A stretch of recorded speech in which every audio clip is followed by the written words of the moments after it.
Aku merasa sangat hidup. Mas, izin interupsi nggih. Aku tuh baru mumet tenan ya mas, tentang hubunganku dengan duit. Lah gimana kemarin waktu nonton konten yang mengajak untuk investasi ke Bitcoin, untuk menabung agar bisa pensiun lebih dini. Karena dia bilang kalau pensiunnya lebih dini kan bahagia toh. Responku bener juga. Terus saya nonton video lain yang bilang ngapain bahagianya besok, sekarang aja kamu pakai duitnya untuk experience. Itu aku mikirnya yo bener juga. Nah ini kan dua hal yang berlawanan tapi ngomong hal yang sama ya mas, duit untuk kebahagiaan gitu. Sakjane hubungan yang lebih sehat dengan duit tipi gitu mas. Monggo mas, maaf mengganggu. Hubungan lebih sehat sama duit. Oke mas. Apa hubungannya karo gitar iki? Yo, aduh mas, mumpung iso nggarapi talent loh. Itu, ya satu-satunya kesempatan ya mas. Tak kira artanya musik ngopo. Duit. Oh, gitar buat ngamen. Oh, kowe nyuruh aku jadi pengamen. Maksudnya, oh iya oke. Turunkan gaji, yang setuju vote. Ketik 1 naik gaji, ketik 2 turun gaji. Yang setuju turun gaji, like. Yang tidak setuju turun gaji, like dan komen.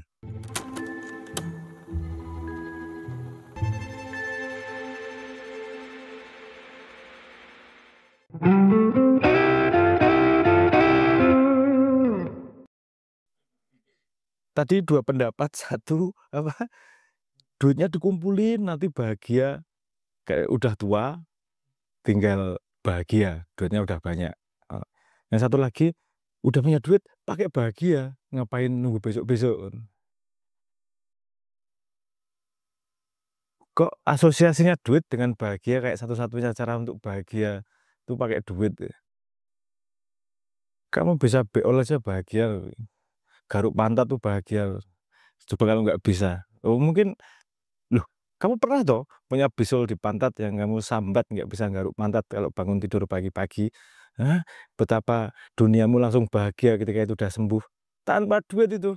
Oh, tapi ada yang ngomong gini juga, ding. Duit tidak bisa membeli kebahagiaan, tapi menangis itu lebih nyaman di dalam Mercy daripada di pickup aja. Oke. Oh iya. Gimana ya? Kalau saya ngomong bahwa nggak penting duit, klise dan nggak realistis juga. Kalau saya ngomong duit adalah segalanya, juga nggak gitu-gitu amat juga. Coba kita mundur satu langkah yuk. Karena saya juga bukan ahli duit. Kalau saya ahli duit dan duit saya banyak, nggak masuk akal juga saya nggak operasi wajah gitu biar lebih ganteng kayak Noel gitu. Noel itu ganteng banget soalnya, terutama menurut ibunya. Kalau yang lain belum disurvei.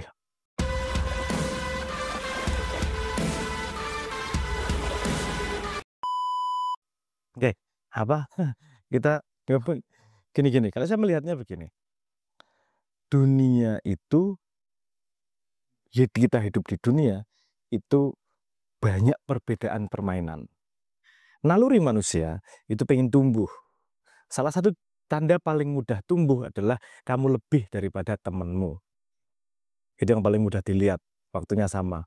Walaupun kalau agama atau wisdom itu ngomongnya jangan bandingin sama yang sebelahmu, bandingin sama dirimu yang kemarin. Tapi intinya adalah pengen tumbuh. Karena tadi tumbuh paling gampang adalah ketika dibandingkan dengan temennya atau dibandingkan dengan musuh kompetisinya atau musuh pertandingannya, sehingga harus ada lapangan permainan untuk menunjukkan siapa yang tumbuhnya lebih tinggi nih, hierarkinya nih. Nah, kemudian kalau di dunia lahirlah macam-macam piramida, sebutlah piramida permainan tersebut. Kenapa disebut piramida? Karena juara satu biasanya cuma satu, juara dua ya lebih banyak, dan mayoritas adalah yang di bawah yang tidak juara apa-apa. Nah, banyak di sini piramidanya. Ada piramida kekayaan yang sekarang direpresentasikan sebagai duit. Ada piramida kepandaian yang direpresentasikan sebagai ijazah. tinggi, ada piramida kesolehan mungkin. Nah, kalau kita ngelihat sejarah, sepanjang zaman tuh ada banyak piramida-piramida yang dominan. Ada piramida yang dominan itu dulu ada piramida kesolehan misalnya, siapa yang paling soleh.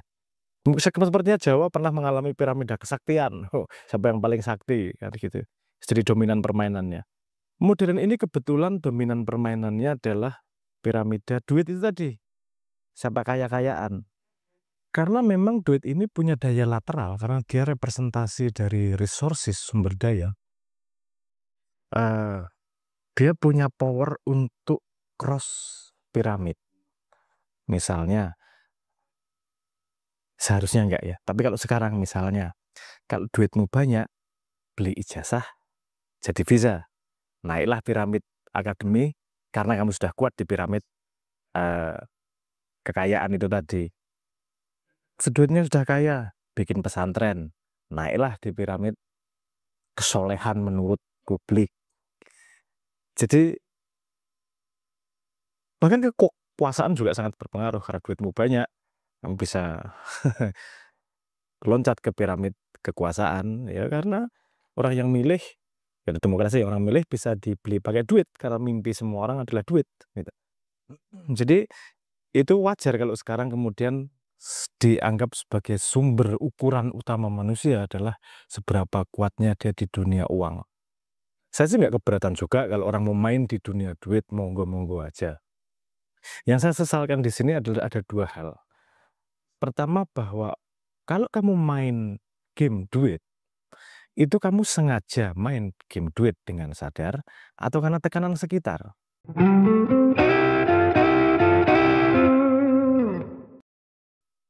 Kenapa perlu untuk dibahas dan kadang perlu disesali? Karena kalau orang tidak tahu bahwa dia main sebuah game karena tekanan, artinya dia tidak sadar bahwa game itu hanyalah game. Dia sadarnya bahwa itu kebenaran, kan gitu. Artinya padahal manusia punya deliberasi. Yang berharga dari manusia adalah deliberasinya, kesengajaannya. Aku mau sengaja main game nih. Main duit. Kalau orang sengaja main game banyak-banyakan duit, make sense itu tadi. Tak itu apa? Tua tuh, wes duitku apa sebanyak mungkin ketika sudah tua baru kuku konversi duit itu menjadi hal-hal yang mungkin bisa membuatku senang gitu. Ada lagi yang melihat bahwa duit itu adalah alat untuk kemudian ke game yang lain. Gameku sebenarnya naik gunung kok tinggi-tinggian kok. Tapi untuk bisa naik gunung kan nggak cukup niat nih. Harus ada sumber daya nih. Sehingga duit adalah alat untuk naik piramid yang berbeda. Jadi saya nggak ngomong mana yang benar, dua-duanya oke-oke aja.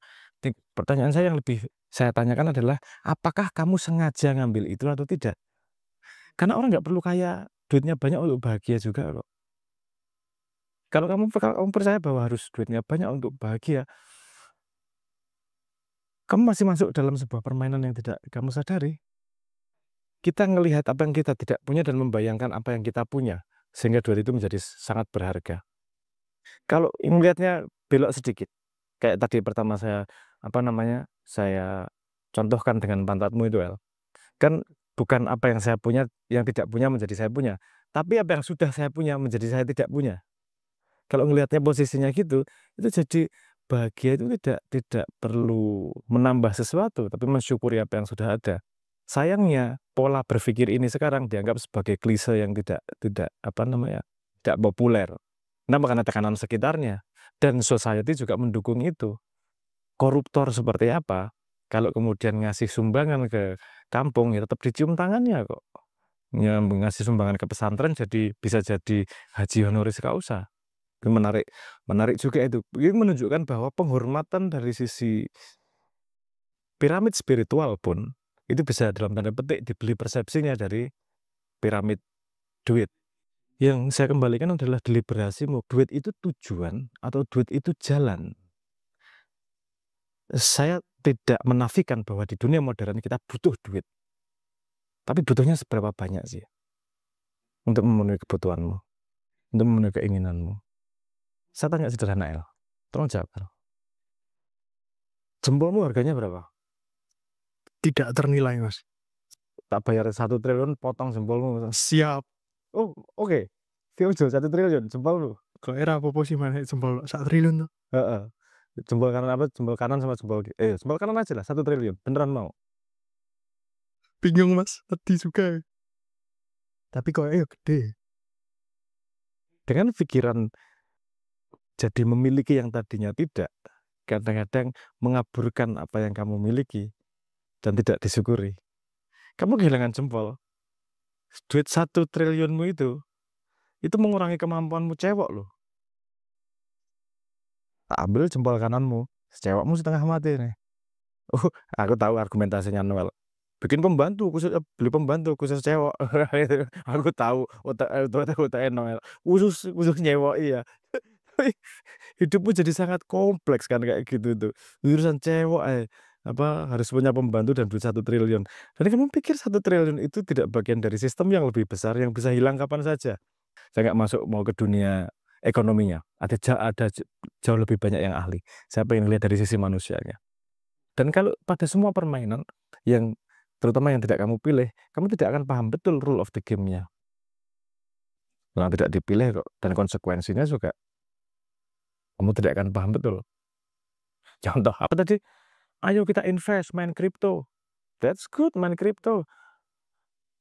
Belajar yang benar. Ada konsep namanya bull run. Ada konsep namanya gimana sih nilai apa kripto bisa naik karena banyak yang percaya. Terus kemudian nilainya naik. Gimana cara dapat keuntungannya? Bikin sebanyak mungkin orang percaya, nilainya naik, tak tarik duluan. Misalnya kayak gitu ya. Saya nggak ngomong kripto itu buruk, tapi understand the game. Itu apa kalau Anda nggak understand the game, cuman apa namanya ikut-ikutan aja, you bound to lose kan gitu. Dan saya pikir di camp manapun orang nggak mau kalah kok.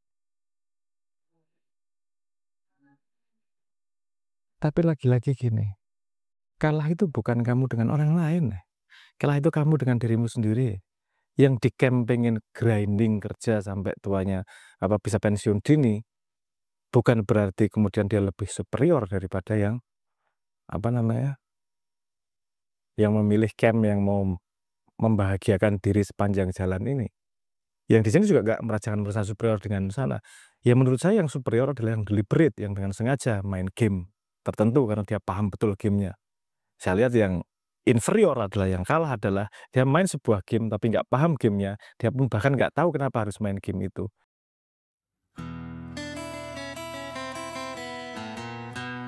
Artinya kalau memang kamu benar-benar mau nyemplung sama duit, belajar sejarah duit. Kenapa duit ada, efeknya ke manusia seperti apa, efeknya ke society seperti apa.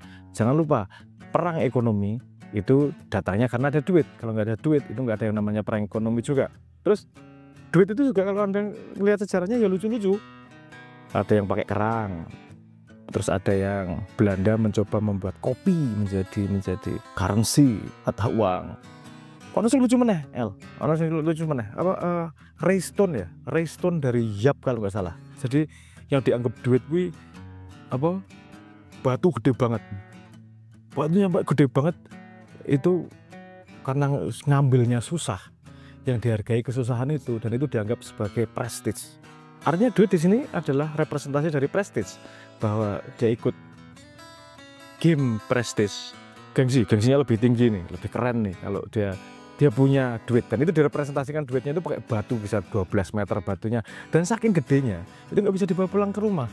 Batunya bisa di tengah lapangan cuman oke, sapinya buat aku itu jadi punyamu, ya itu jadi punyaku. Bahkan ada batunya yang jatuh di tengah laut nggak ada yang lihat tapi masih dipakai tuker-tukeran. Batu di tengah laut itu punyaku ya sekarang jadi punyaku, oke, tapi apa diganti sama sapi, oh oke, sekarang ya itu punyaku. Kita tertawa sekarang tapi kamu juga nggak ngeliat loh duitmu di bank. Kamu percaya loh. Ini semua game konsep manusia. Ini hanya terjadi karena memang kita percaya aja pada konsepnya. Jangan lupa ini hanyalah salah satu game. Dan karena sepemahaman saya, hidup itu adalah ujian, senda gurau, dan permainan. Ambil permainanmu dengan sengaja.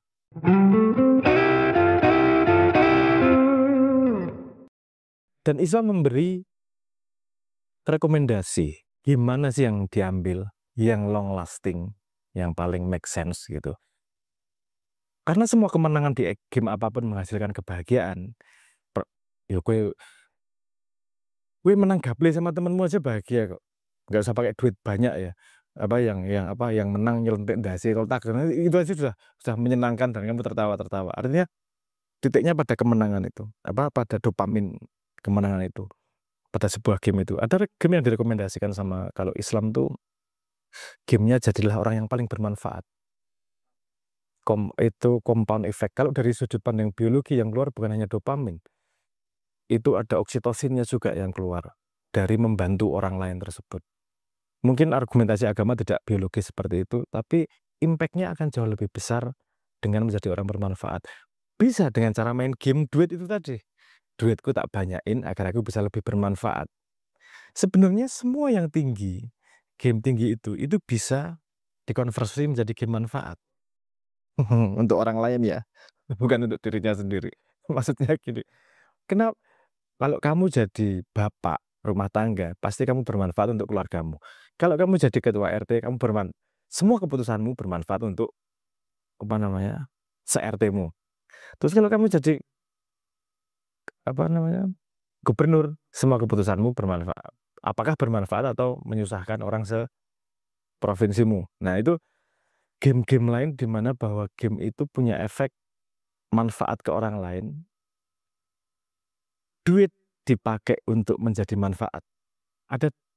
Ada game yang terbalik juga. Aku pengen main game kekuasaan untuk bisa mendapatkan superior pada game duit. Nah, kebalik-kebalik gini nih, itu akan menghasilkan chaos di society, hancur di society. Kenapa? Lagi-lagi balik tadi. Karena dia nggak paham game yang dia mainkan. Dia hanya ikut persepsi orang-orang. Dan persepsi orang-orang dibangun oleh pandangan komunal yang belum tentu dewasa.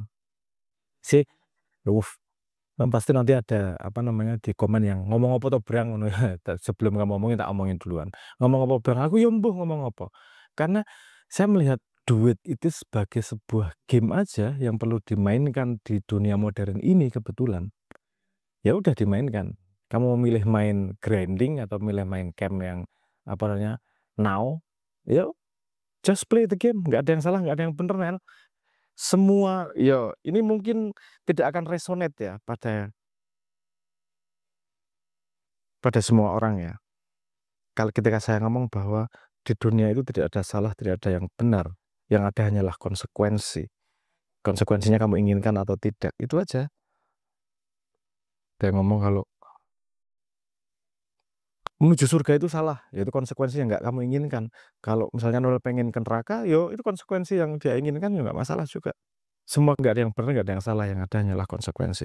Jadi kepada pilihan dua itu pasti ada konsekuensinya. Kalau kamu sadar ngambil yang mana, kamu akan ambil konsekuensinya dengan jantan dan tidak menyalahkan orang lain. WSL. Akhir kata, dua gamenya boleh diambil.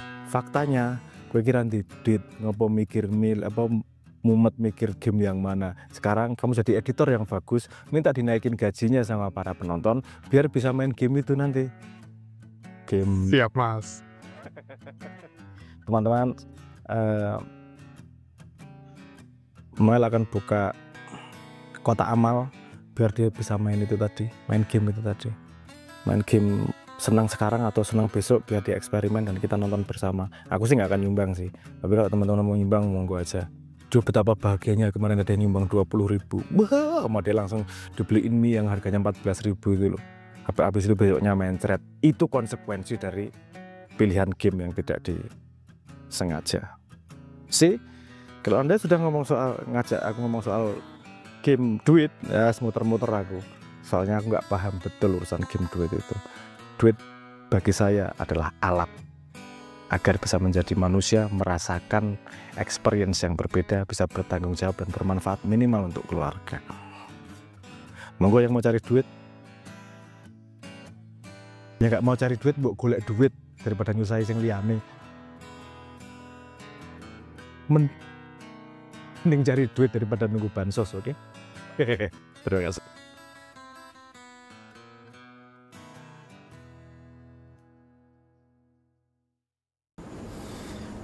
Mas, ajari trading mas, ben bisa beli mie ayam. Dasmu babi ngepet luwih gampang. Blok. Ajari ngepet mas. Jangan cebok.